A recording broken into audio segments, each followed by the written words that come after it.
So the context for this discussion lies within the United Nations Convention on the Rights of Persons with Disabilities. This was adopted in 2006, and it provides a very comprehensive framework to protect and promote the rights of people with disabilities. So in terms of assistance, the Convention highlights several key rights. In Article 9, state parties are required to take measures to ensure accessibility and remove barriers that hinder full participation in society. Article 19 insists that state parties are encouraged to provide appropriate support services, including personal assistance, to enable individuals to live in the community and exercise their autonomy.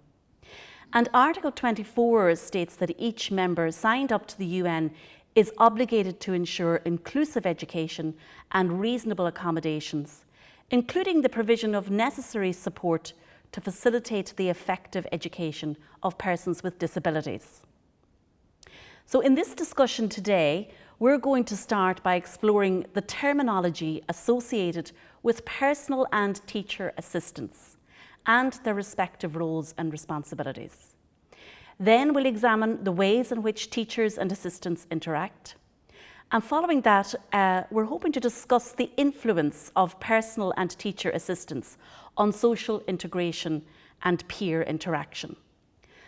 Finally, we're going to look at the supports that are currently in place for personal assistants, teacher assistants, and their employers. But first, let's discuss the terminology associated with teacher and personal assistants. So let's distinguish between personal and teacher assistants first. Well, across Europe, terminology used to describe individuals who assist people with additional needs varies from country to country, and sometimes even within jurisdictions across countries. But broadly speaking, there are two distinct terms, and that is a personal assistant and a teacher's assistant. Firstly, a personal assistant for a person with a disability and a teacher's assistant, they serve different roles and functions, although there may be some overlap depending on the specific situation. And here are some distinctions between the two roles. Broadly speaking, a personal assistant primarily supports an individual with a disability in their daily activities, providing assistance with such tasks like personal care, mobility, communication, and organisational needs. The focus is really on facilitating the person's independence, well-being, and inclusion in various settings. Now, a teacher's assistant, well, that role is primarily about supporting students in their learning process and in an educational setting. Their role primarily involves providing one-on-one or group support for students, preparing materials, supervising activities, and offering additional guidance to students as directed by the teacher. Now, I'm going to call on Danielle at this stage, maybe to talk a little bit more about your personal experience of personal assistance and the roles and responsibilities that that person carries out for you. Okay, thanks, Mary. So for me, due to living with cerebral palsy, I use personal assistance on every day in all aspects of my life. So as Mary outlined, I need the personal assistance can support me with all aspects. So for me, that can include and does include personal care. Also in my day-to-day employment as managing director of my own organisation, supporting people with disabilities, I need assistance on the practicalities of carrying out my job. So this might be setting up for training or typing things up or note taking. And socially, so for example, I'm a Brownie and Guide leader back in Scotland, so I work with Brownies and Guides on a weekly basis, and that lets me give something back to my community, but I couldn't do that without the support of my PAs to assist me to travel there. And with any assistance I need whilst I'm there. Excellent. That's fabulous. That gives us a real insight into the role of the personal assistant. Thank you, Danielle. And Graham, could you enlighten us as to the role of a teacher assistant or a special needs assistant? When we interact with the SNAs in our school, they're a real integral part to our planning, our delivery in the classes, but also for communication with every other stakeholder in the school, for example, parents, guardians, whoever it is that the young people live with. When I say that they're an integral part, like they are there from the very beginning of our planning. They inform our decisions, they inform how we actually instruct in classes, and they are a vital cog in how we deliver our lessons, whether it's going to be a multimedia lesson, whether we're going to think outside the box on assessment. So one of the big things that we would have had in recent years is the growing number of needs that are coming into the school, which means we have to be on the ball and more imaginative about how we assess. And that was brought forward in my particular case by one SNA who recommended that we start using a podcast structure where the students who maybe struggles with written work and putting their thoughts down on paper could engage in a conversation and be assessed through that way. I wouldn't have thought about it, and it was brought to me by a special needs assistant, which shows they do have extremely good ideas, but they're also learning on the job the individual needs of particular students, where I might only see them 3 hours a week. They're seeing them 6-7 hours a day. So I think personally they are a vital part of our planning, delivery and assessment, and by using that information and encourage them to get involved in every step of the way, I think they're really important, and initial teachers or people who are looking to become teachers can learn an awful lot from them. And where do you, or how would you describe the delineation between a teacher's role and a special needs assistant role? And I think that's a really murky one. It depends on the school culture. This depends on the role that the teacher sees them having, and also the role that the SNA has in the class. And I think that's a discussion that needs to be very frank and open, without any prejudice, without any them versus us scenarios. I think having those dialogues at the beginning of every year and seeing how the SNA sees their role and how I as the teacher would see their role. It is, for want of a better word, there is a support network there. They're not only supporting me in the class, there are parts that I won't have much experience with. And I'm thinking back to when I started teaching, I wouldn't have had a whole lot of experience, where I have an SNA there who has 10, 15, 16 years experience. So by me engaging with them and seeing what they understand their role to be, how I interpret that role, and then we plan together, okay, so is it going to be that we both, it's almost co-teaching. If there are behavioural problems, both of us can address them. If there are learning needs, both of us will sit down and discuss them afterwards. But also, we are both in the role to get the best level of education for those students. So we reflect together on the lessons and on the year as a whole to try and see what wasn't working, what can we improve next year, and how can we go forward. So I think that idea of delineation, it's going to be fluid. It's not going to be the same for every single pairing of teacher and assistant. I think that's going to be something that you're going to have to build yourself, and you're going to have to go on a case-by-case basis. But again, you need their input as much as they need yours. So it's very much negotiated on a case-by-case basis. Brilliant. How would you describe the supports that are in place prior to special needs assistants taking up a role and during their occupation, their period of occupation?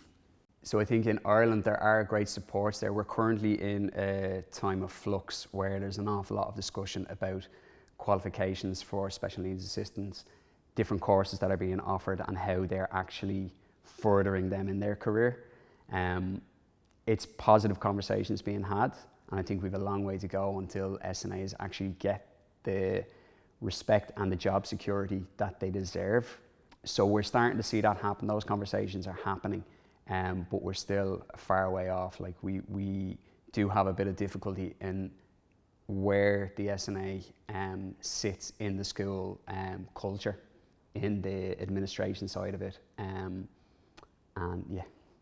So would you describe the job as secure, and financially is it well remunerated in Ireland? I wouldn't see it that way, no. I don't see it being secure. Like, there are SNAs who from one year to the next don't know whether they have a job, what school they'll be working at, what student they'll be working with. So there is that upheaval that can happen at the drop of a hat. Again, I feel that for the level of work that they do, like most new teachers coming into the profession in Ireland specifically, I don't think they're remunerated as in comparison to the amount of work that they do. I think there definitely needs to be discussions there. We might need to look at this just from a factual perspective, because Yeah. we're speaking two different at odds with each other, so we might just take a look at that. That's okay. So next one is how do you envisage educators engaging with and interacting with teacher assistants? So, kind of going back to what I was talking about earlier, my perfect vision of it happening would be, it is your co-teaching. You both have a say. There needs to be that discussion and negotiation. I think it's vital that you don't just have them off to the side and they come in for one or two little parts and that's it. They have their very, very distinct role that's just there. I think they need to be worked into every single lesson in terms of they need to know what's going on, what we're trying to achieve, how we're going to achieve it, and then they can start using their skills to enable our students to achieve those goals. Where might areas of conflict arise? And again, that comes down to the idea of job description, their role, how they feel that they're being used in class. Personally, I've seen where there can be issues around the idea of respecting roles in class, and this is my job, I'm the teacher, this is where I have to go. And I think that requires an awful lot of professional conversations where we remove as much as we can emotion from it, and we try and create a constructive dialogue to work through those issues, because you are going to have teething problems. You're going to have different teachers and different special needs assistants that do it different ways year on year, and you're going to have that flexibility and that desire to actually meet halfway and to create a safe learning space. So what would you say would be the key ingredients for teamwork? I think in this situation, empathy, looking at the person that you're working with, putting yourself in their shoes and trying to understand what it is they're trying to achieve, will go an awful long way to ironing out any type of issues that could arise. And it'll create a much safer and productive dialogue between the two parties. So in terms of looking at that way, communication is going to be a key aspect of it as well. Like, having that open communication, and it's a two-way street as opposed to the teacher communicating directly to the SNA. And with management as well, I feel that there needs to be that open discourse in order to discuss any needs, any issues that arise in the class, or again, like you said, any problems that could arise. If we let them fester in the background, they can become massive problems that hinder education. And again, we're there to educate those young people. We're not there to voice our grievances and create issues with staff members and other school stakeholders. We're there to ultimately educate the young people, and the most effective way of doing that is to have that open dialogue and conversation. Do you think there might be some impact on the relationship between the teacher and the assistants arising out of the differential in their pay? I do think that can be an issue, yeah. So there are certain things that teachers would be expected to do, part of their job, and that's what they are paid for. I wouldn't be expecting the SNAs that I work with to go home and draw up my yearly, monthly, weekly and daily plans.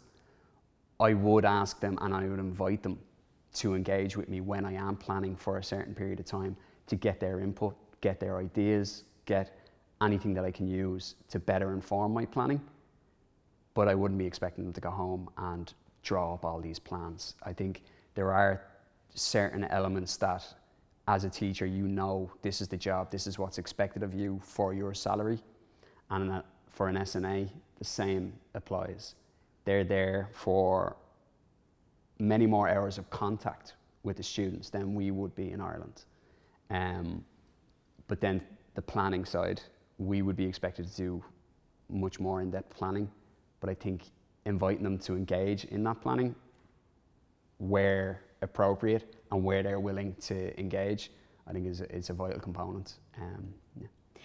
So just to complete this section, it's important for you to know that across Europe, terminology used to describe teacher assistants in educational settings for learners with additional needs can vary from country to country. So in Ireland, for example, teacher assistants wouldn't really be used as a term. Instead, they're often referred to as special needs assistants. In Germany, Danielle, or in the UK, sorry, Danielle? So there are personal assistants. They're called in a classroom or an educational setting? In education there are special needs assistants. And in Germany, do you want to give us the Yeah, German? we also have really different terms because the German educational system is organized in the federal states, and therefore we have terms like, for example, Schulbegleitung, Integrationshelferin, Assistenz, persönliche Assistent, Schulassistenz. So the terms differ from each federal state to federal state. But it's all about supporting a child or student in educational setting in an inclusive classroom. So the third question that we're looking at and discussing in this group today is how teacher assistants or special needs assistants influence peer interaction and social integration within educational settings. So I'm going to hand over to you, Eileen, for this section. Yeah, the question cannot be answered really simply because on the one hand there's a lack of research on the question, and on the other hand the research is not really clear. It's not showing clear results. So therefore in some studies the effects are positively described, and the teaching assistants, the presence of the teaching assistants has a positive effect on peer relationships and peer interaction. But on the other hand, there are many studies, they highlight the negative effects. So that's the reason why there's no clear answer about the question.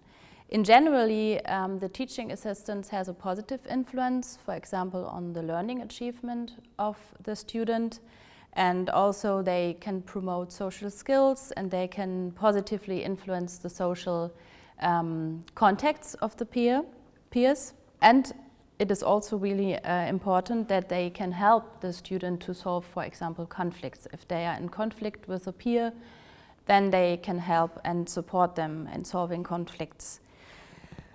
And there's another result that is showing that the students become more self-confident if they have a support and someone who is just next to him all the time somehow. Furthermore, there's also some results showing that the influence of the teaching assistants can positively influence peer interaction, and they gain more social contacts in their class with peers. But on the other hand, there are negative effects, and there are several negative effects. For example, the student with a teaching assistant, they are often taught in a different classroom or in small groups, and therefore they have less contacts with their peers. And that's the first problem, you can say, because if they're not together and learning together, then they could not get into peer interaction and peer contacts. And the presence of the teaching assistant can also be a social or a physical barrier. If there's always someone next to you and sitting behind you or next to you, there is a kind of a physical barrier you can, and that this barrier has an influence on the peer interaction in the classroom. As I said before, the teaching assistant, they can support to help to solve conflicts, but they can also kind of make the student more dependent, and therefore they cannot solve conflicts on themselves. So that's also could be also a really big problem to that they're not getting independent and getting skills to solve conflicts.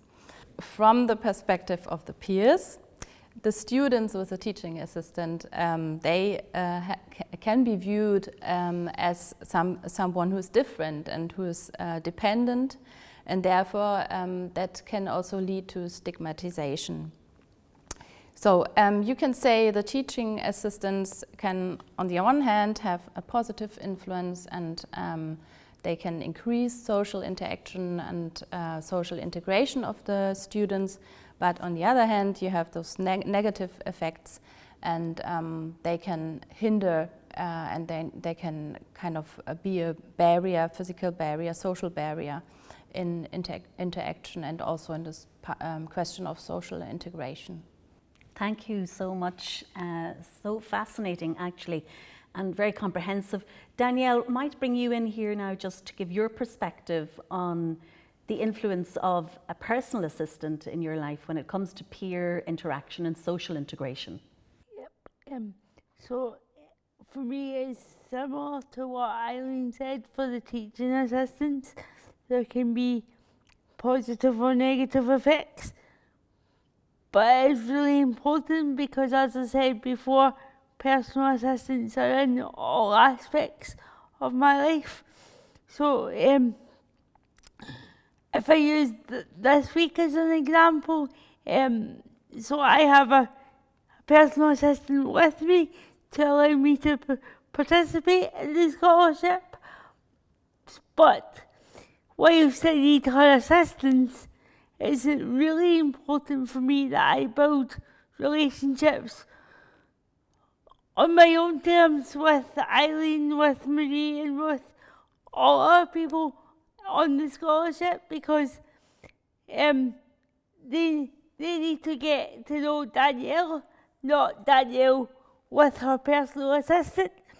And quite recently, when I was interviewing my peer that's with me this week, she asked where I needed her to be in terms of, like, when I'm in environments like this, did I need her to be right beside me, or did I need her to be close by?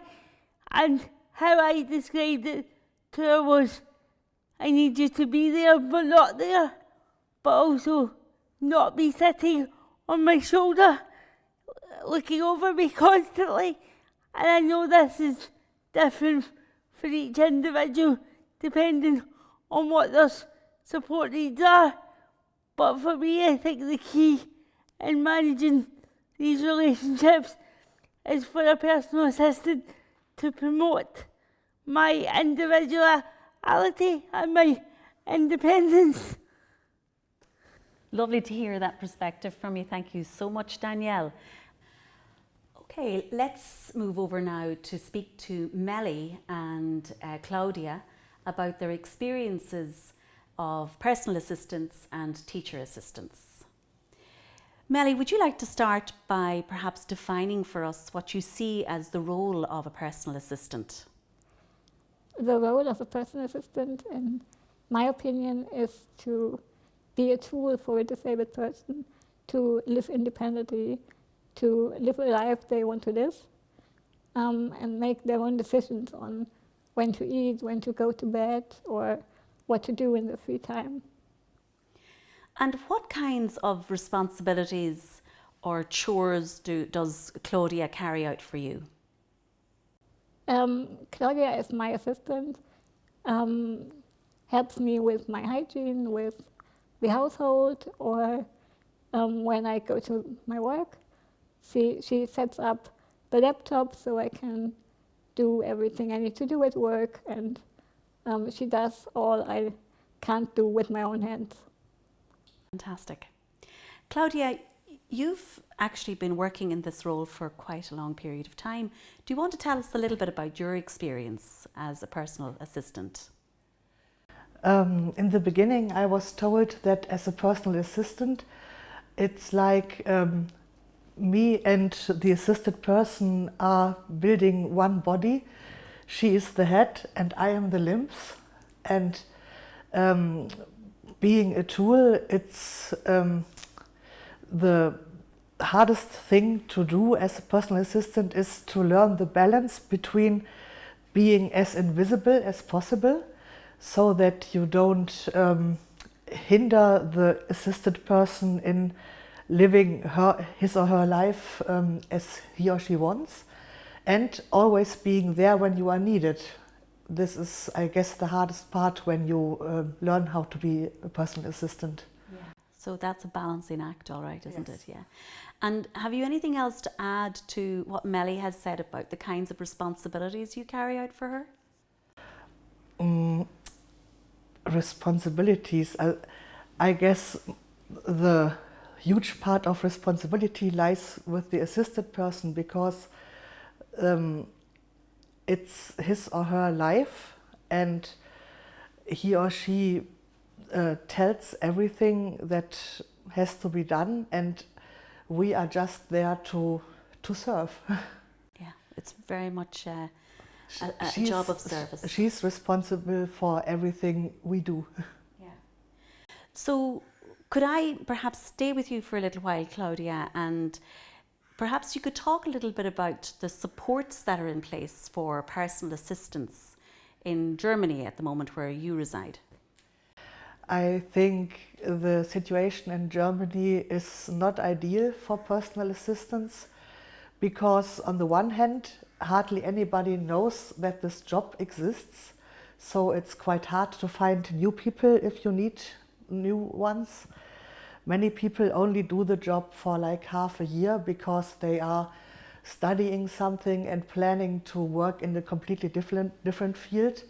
And after a short time, they leave their position as personal assistant.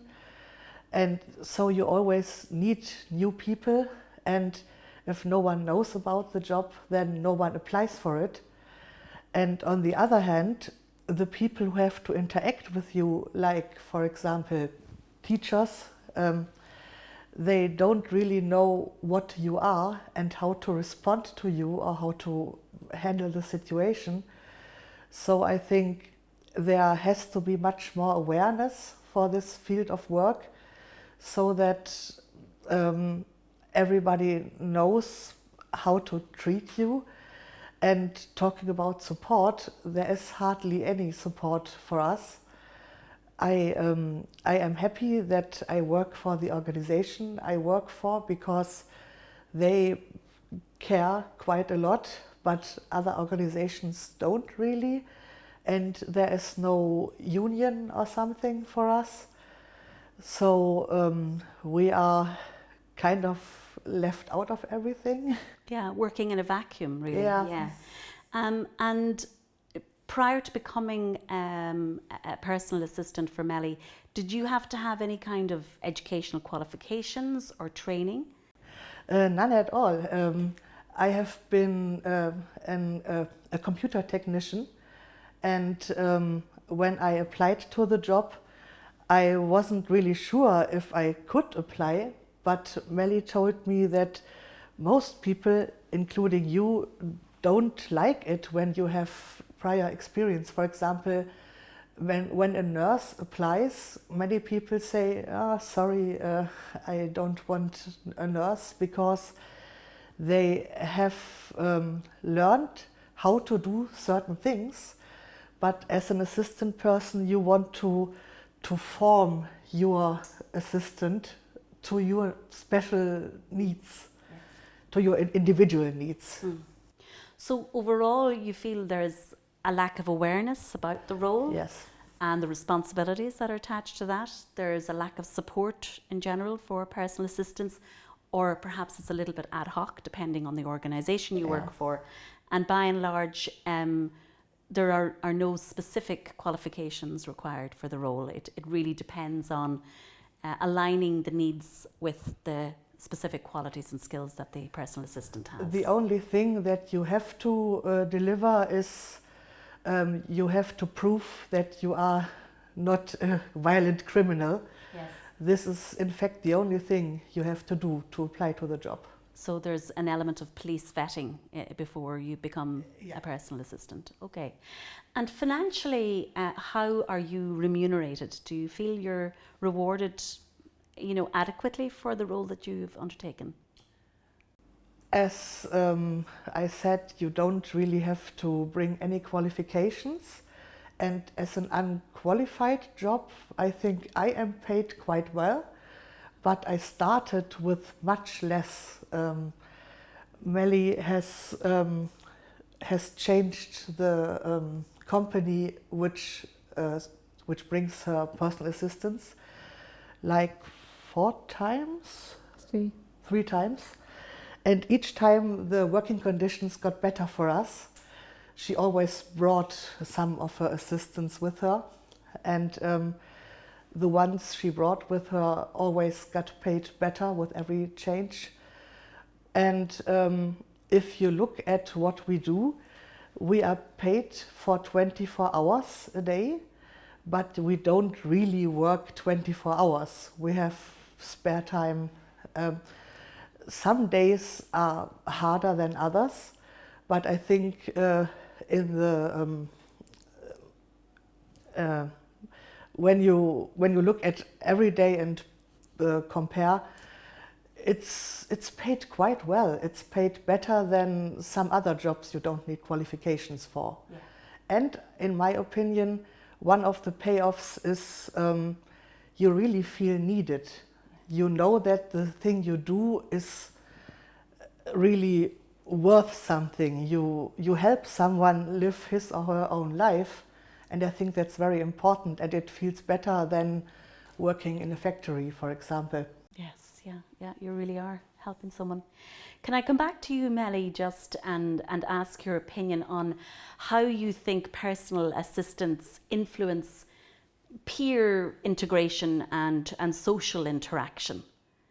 Do you think they hinder or help you interacting and engaging with people in your community? I think there are both sides.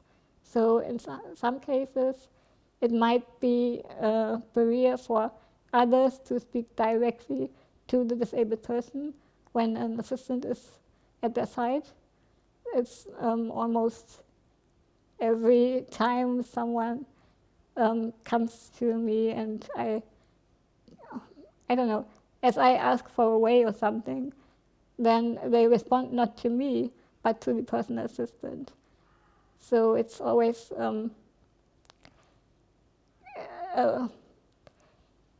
it stops the interaction between me and others. But on the other way, when I'm in an environment where it is loud, for example, I need my assistant to speak for me, as I can't speak loudly, and they need to put out my words. Speak on your behalf. Yeah. Can I stick with communication for a moment just and hear about maybe your experiences or your perspectives in relation to how teacher assistants in educational settings could really enhance their engagement and interaction with the teachers. So it's really looking at the interaction between teacher assistants and teachers, or special needs assistants and teachers in classrooms. It's important that the disabled child is always in the center of what the teacher assistant and the teacher do. So when they interact with each other, they should always look at what does this child need and not what do I need or what do I think this child needs. So it's very much about having a child-centered approach to Yeah. it. Yeah. And, can you imagine where there might be conflict that might arise between a teacher assistant and a teacher? Yes, teachers were used to be the only professional in the classroom, and now with the rising presence of teaching assistants or personal assistants in their classroom, they might feel controlled or interrupted by the interaction between the assistant child and the assistant. And it's important that they approach it as a multidisciplinary team. Lovely. Thank you, both. So we're moving towards the end of the discussion, and we're going to focus now on the supports that are in place or perhaps not in place for personal assistants and for teacher assistants in educational settings. So Danielle, I might call on you again just to talk a little bit about this from the UK perspective and the Scottish perspective in particular. Yeah, thank you. So in Scotland we have a fabulous piece of legislation called the Self-Directed Support Act 2013. But one of the challenges with this legislation is that although we have it and the principles of it are great, it's implemented so differently across the 32 local authorities in Scotland. Since the COVID-19 pandemic, what has come out very clearly is that there's a very strong difference between the supports given to support workers who are employed by organisations and personal assistants who are perhaps employed by the individual who has a disability themselves. So I do a bit of both. So I use organisations and I employ people directly, and that's one of the positive things of self-directed support, because it gives people 4 options of how they want the support to be provided. So the first option would be a direct payment, where somebody becomes an employer, but with that comes all the responsibilities of being an employer. Option 2 would be an individual service fund, where an organisation holds the budget for somebody, but then they have choice and control over how that's spent. Option 3 is a more traditional approach, where the local authority just arrange everything, and that works for some people because they don't have the responsibilities of being an employer. Or option 4 is what I do at the moment in Scotland, and have a mix of all of the above, which can be great, but it can also be complicated at times. And the need for better support for PAs was highlighted during the recent pandemic, where, for example, in the Scotland, personal assistants and social care workers were given a thank you payment for working on the front line during the pandemic. And if organisations were able to help the support workers and personal assistants, they seem to receive this payment quicker. But for personal assistants who were employed by disabled individuals, this was so much more difficult. And how do we reach these PAs? Because we have no idea at the moment how many PAs we actually have, because they're unregulated and unregistered. So I think recent figures showed that we managed to reach 500 PAs who received that payment, but it also highlighted that there was still a lot of work to be done, in the sense of how do we support this undervalued workforce better.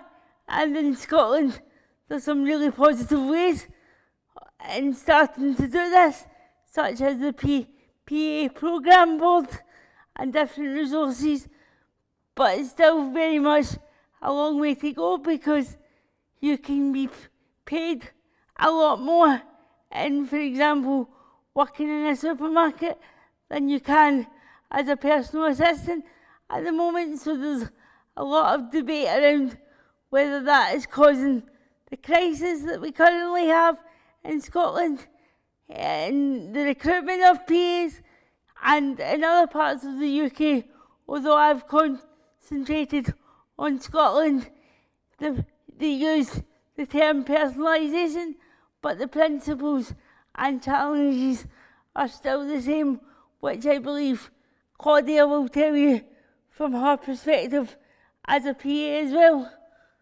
Now let's maybe move the focus towards teacher assistants or special needs assistants to explore the supports that are in place for those working in educational settings. So Eileen, in Germany, what's it like for teacher assistants in Germany? Well, at first you have to say that there are no qualification standards about which profession teaching assistant should have. Most of them don't have an educational background, either care background. So therefore there are actually no standards for the job. You have no job description somehow, what a teaching assistant should have, what for a background. Yeah, well, in Ireland, the job is very loosely defined, and really it's down to the principal to allocate the responsibilities to the special needs assistant in the classroom. Similar to Germany, there are no specific educational qualifications required. So it's basically open to anyone who has a desire or an inclination towards caring for somebody in a special needs situation. The job, though, is formalised from a salary perspective. So there is a salary structure and a salary scale. And as a result, the jobs are quite attractive because there's security with the job. And that's really different in Germany because the jobs are not that attractive. The schools are really having problems finding teaching assistants. And the payment is really, really low. So I think that's the main difference between Ireland and Germany. And the other thing is that there are no standards for the qualification, so most of them don't have an educational background. In some cases, if the child has, for example, a profound multiple disability and the child has complex care needs, then there has to be a qualification. So the teaching assistant is then a nurse, for example, or has to be a nurse from the qualification. But for example, for children with an autism spectrum, there are no qualifications, specific qualifications needed. So that's the problem. And in some cases, or in some federal states, or also in some schools, they get a training before they start working as a teaching assistant, but it's really a short training, about a few weeks, or even though just one weekend. So you can say the most of the staff which is working as a teaching assistant in German schools is not proper qualified. And in Ireland, there are some qualifications specifically related to special needs assistants, but it's not a requirement for them to have that qualification. And they wouldn't be at degree standard, they would be at a level 5 or a level 6 on the qualification framework. So maybe let's wrap it up by looking at some of the recommendations or future perspectives on this theme of personal assistance and teacher assistance. And from my perspective, just talking about the terminology and the roles and responsibilities, it may be useful to perhaps have some kind of a standardization of the terminology in places where there are nuanced differences, that at least there is a clear definition around the terminology associated with these roles. and that there might be a clear specification around the responsibilities for people in different roles, and maybe clear delineation between what a teacher does in an educational setting and what an assistant or a special needs assistant does. That might help provide a structure for better collaboration and cooperation within personal assistance settings or educational settings. Do you want to speak a little bit about the supports? Would you have any perspective on the supports that could be in place that might better the life of a person with additional needs, or indeed the person who is working as an assistant? Yep, I think for me, for the future, as I previously mentioned, there are sort of initial steps happening in Scotland around better supports for PAs and PA employers so that they're on an equal par with those that work with organisations. So I think the small steps that have already been taken need to be developed further so that this becomes more of a generic approach rather than a postcode lottery, if you like. And I think there needs to be more recognition for what PAs do and how crucial they are in a disabled person's life and their strive for independence, if you like. So I think it goes back to what Claudia might have already said about raising awareness of the job and the importance of it, and definitely for PAs to feel more valued and not be part of a undervalued workforce, which is the case at the moment. Excellent case made there, I think. Thanks, Danielle, for that. And Eileen, with regard to peer interaction and social integration, have you any recommendations for how that could be improved? At first, there should be also more awareness, as Danielle said before, for the roles and responsibilities of a teaching assistant. So the students should know about what is their role and what is their responsibilities. And also the peers should be informed about the roles and responsibilities. And at second, you have to activate and strengthen the child's voice. So that means the student should be heard about the needs and the support the student requires from the teaching assistant.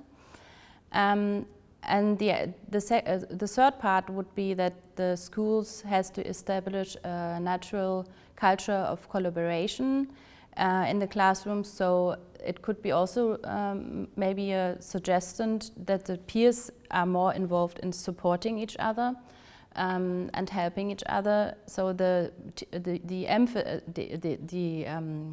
teaching assistant is less needed somehow if there's more peer support going on in the classroom. In this video, we've summed up really well how there's a differentiation between teaching assistants and personal assistants and the differences in their roles, but also how we all need to work together regardless of what your role is to support the learner or the disabled person better and to keep them at the centre of their lives and of their learning journeys, and to make sure that we adopt person-centred approaches and how they're supported in whatever environment